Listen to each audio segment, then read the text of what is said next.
With this, let me go to you, Douglas Murray, because much of your argument, Douglas, seems to be about the us versus them, the fact that, we have our own values, our own Britishness, our own virtues, and they will come to our shores with their values, their traditions. You seem to almost suggest that they come to your countries with a lesser breed of values. No, I don't think I said that at any point, and that's another time you've tried to put something in my mouth. So when you talk about the difference in values, what do you suggest? Look, I said that there are challenges because we do know that there are challenges, and let's just be frank about this. I mean, for instance, I've been in the Gulf for the last week or so. I see more burqas in my home city of London than I have seen in the Gulf in recent days, certainly here in Doha. Now, I can't say I'm delighted by the sight of more and more burqas in London. Do I feel any hatred of the people who wear them? Of course not. Of course not. But I can't say I'm elated by it. And definitely there are times I think, what percentage of burqas in this area becomes like not that pleasant for everyone else? But again, is it all down to burqas? Because again, you're not asking people with other traditions whether they care about the sight of people drinking alcohol or showing up in bikinis. Again, it's a very we could in Britain Western-centric viewpoint. I'm not. I have to say, you're going to bark up the wrong tree if you think you're going to persuade a Brit that we should stop drinking alcohol because of people arriving in our country. I mean, that's not going to happen. These things. Well, now, wasn't that a little bit contentious, as a church lady would say on Saturday Night Live? Did you see the look on Douglas Murray's face when that question was asked? Did you take a look and see about Mark Lamont Hill and his expression? Folks, I want to go back, react to some of that bit by bit, because I think it's really, really important. And it's quite amusing as well, as Douglas Murray and this moderator have really been basically, butting heads. She's really been a pain in an ass, basically, in his side. The whole time when he was speaking in other parts of the debate, she would interrupt. Anyways, let's go back to that, and then we'll continue on with Douglas Murray's answer to this question. But I just want to go back to the beginning, so let's do that right now. So I've gone back to the beginning of that clip. Let's play it now, piece by piece, and break it down.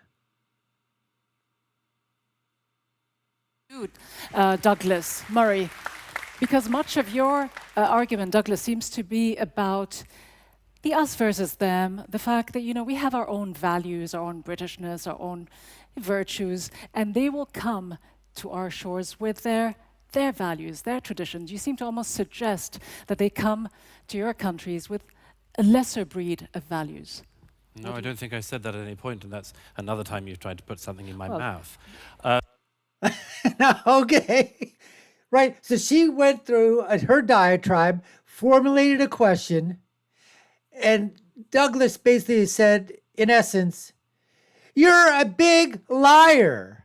I never freaking said that." That's in essence what he's saying, nicely saying, "I never said that," but that's the upteenth time that you put words in my mouth. Now watch what happens to Mark Lamont Hill. Okay, you've got to see his expression to this as well. If you don't watch it, you'll miss it. Here goes. So when you talk about the difference in values, what do you suggest? Look, You saw that? You saw that?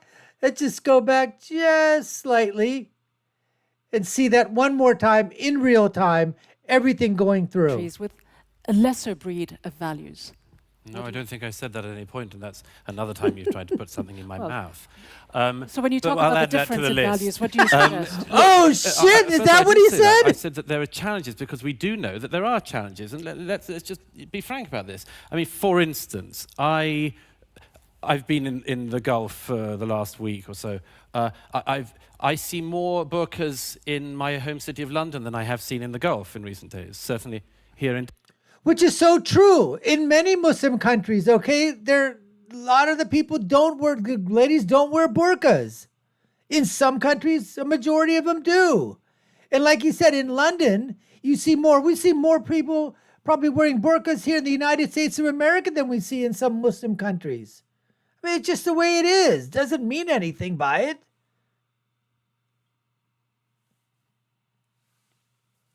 DOHA. Now, I can't say I'm delighted by the sight of more and more burqas in London. Do I feel any hatred of the people who wear them? Of course not. Of course not. But I can't say I'm elated by it. And definitely there are times I think, you know, what percentage of burqas in this area becomes like not that pleasant for everyone else? But again, is it all down? Now, that's just his opinion, folks. Okay, maybe he doesn't like burqas. And he's sort of, you know, but like he said, what percentage does it get to a point where maybe the people just don't like to see it around? And that's just tough for the other people. They don't like it, shove it. Freedom of expression, they can wear whatever the hell they want to wear. As long as you're not imposing on somebody else and telling them that that's what you've got to do. That's the only difference. Everybody's got an opinion. I don't think, you know, Douglas, if he had a choice, I don't know, but I don't think he'd go as far as to say we got to ban burqas. I don't think he wants to go that far. But there's a lot of things we don't like.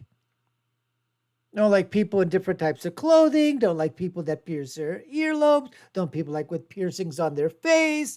Don't like piercing, you know, tattoos all over themselves.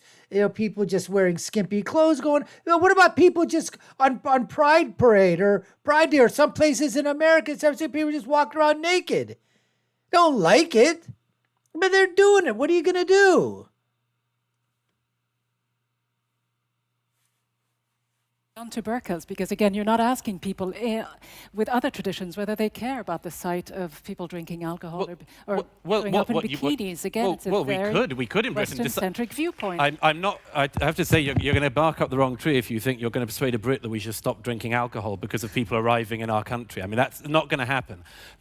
Which is so true. The moderator, again, she comes up with a stupid thing. So we're going to basically poll or ask immigrants coming to the country, that are coming into the country that they want to basically stay in or live in now. That's where they want to go to. That's where they want to be. But we're going to ask those people coming in, those refugees, asylum seekers, immigrants, whatever you want to call them. And we're going to say, hey, are there any values, any cultures, any customs, anything that you don't like about the country that's welcoming you in or that you're coming into, and that you don't want to see those values, those cultures, those foods, those drinks, those whatever it is, you don't want to see it because you don't like it or you don't think that's part of your value system? Well, tough crap. It's not up to you people. It's not up to the people that are coming into the country, coming from another place. That's all Doug is saying. And this lady's saying, well, you know what? Maybe the people that are coming in, the refugees, the asylum seekers, the immigrants, maybe they don't like the values and the customs and the cultures and the mores of the people that are already there. Did you ever stop to ask them whether or not they like it? We can ask them. Don't mean crap. These things are all a bit of give and take. That you bring your own traditions that don't quite fit with theirs. Well, they don't. Yeah, there are, as I said, and before we got all confrontational, which you did from the get-go, I said, what? Oh, he hits him right there, confrontational, right from the get-go, which is true. She didn't behave this way with any of the other guests. She didn't behave this way with Mark Lamont Hill, although she lives in the West. She's Britisher. I think she said she lives in the United States right now. Again, she's just part of that leftist cult, that progressive, globalist cult that just wants to, you know, feelings, nothing more than feelings. What are the feelings of everybody? You just got to make everybody feel, oh, okay, all nice, warm, and fuzzy. Give everybody a freaking hug. That's where she's coming from. But Doug isn't coming from there. He pushes back. He's got his own values. He's got his own thinking, his own criteria, his own judgment, his own opinions. And she doesn't like that. So she's been confrontational with him right from the start. What the problem is here is that these things are all rubbing against each other. And in that situation, you have to work out what things you're willing to give up, which things you're willing to compromise on, and which ones you're not. You're not going to persuade the Brits to massively change their culture. But let me just make the point. Every single... Oh, for that matter, you're not going to make anybody. You're going to make Canadians give theirs up, Americans give theirs up, Australians give theirs up, Italians give theirs up, Germans, France, Italy, Spain, Norway. None of these countries, you're not going to tell them to give up their values, their customs, because they're allowing, refugees and asylum seekers and immigrants to come in their country and say, you know what, we're going to get rid of our values, our culture have been here for centuries because these other people don't like it. It's not going to happen. Society has certain aspects of it doesn't want to give up. This one will. In Qatar, this one will. Everyone does. So please don't try to make this a kind of bigoted European thing. That would be a very, very dishonest way to... That would be a very dishonest way to represent Just answer this question debate. directly if you can. Which of your values are you most afraid to lose? Which ones are most threatened by freedom the of arrival speech. of refugees? Freedom of speech. Hit it right on the head. Freedom of speech. You think that's not a problem? I mean... You think that's not a problem? But you think... Sorry, no. Let me pick up on that. It's very easy to snigger. It's very easy to snigger about this until you've had friends shot in a newspaper office. It's very easy to laugh about that until it's happened to people you know. Right, but could you see how the very same discourse of anxiety or discomfort around seeing hijab could lead to the very same outcomes as yours for free speech of the press?